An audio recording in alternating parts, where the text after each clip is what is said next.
What is stopping you being the person you want to be? Money? Self-doubt? Lack of faith? Faith in oneself and one's abilities is crucial, but who are you? What are your abilities? We all think that we know ourselves.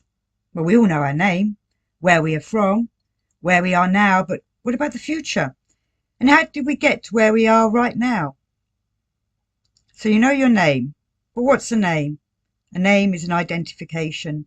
Names are words and words are power because they have meaning. Do you know what your name means? The meaning of our name tells a lot.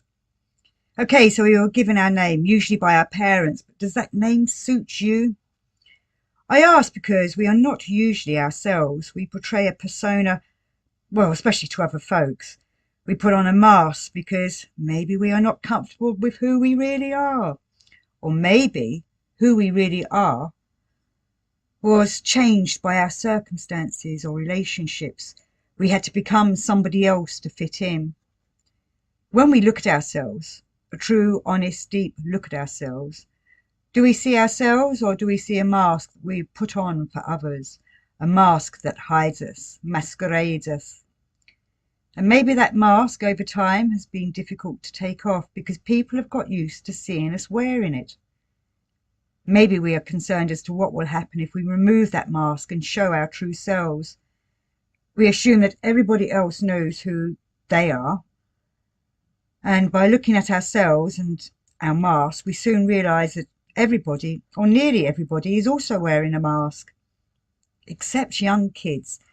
Children don't wear masks. They are free to be themselves. But as they grow, they find it more and more difficult to be themselves.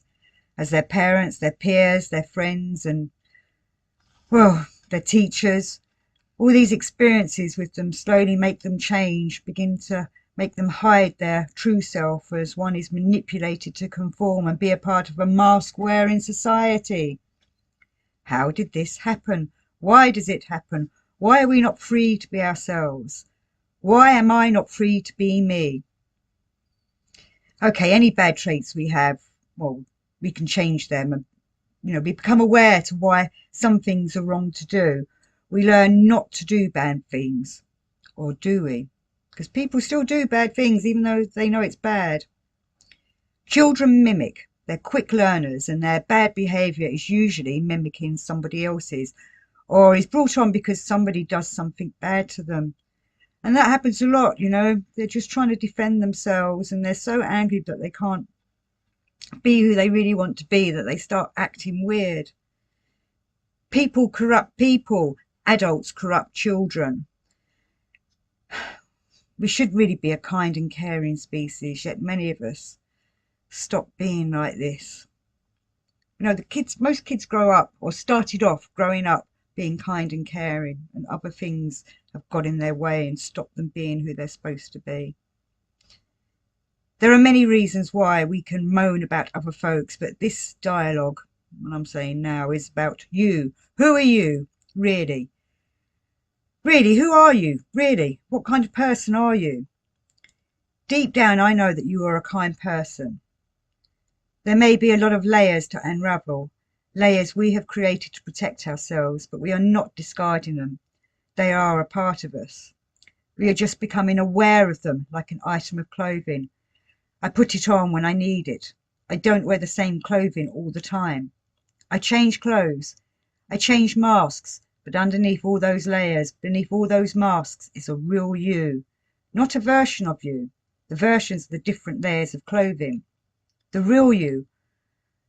Well, when you find the real you, you may not instantly recognize yourself, but you will sense the connection. That real you wants to be revealed.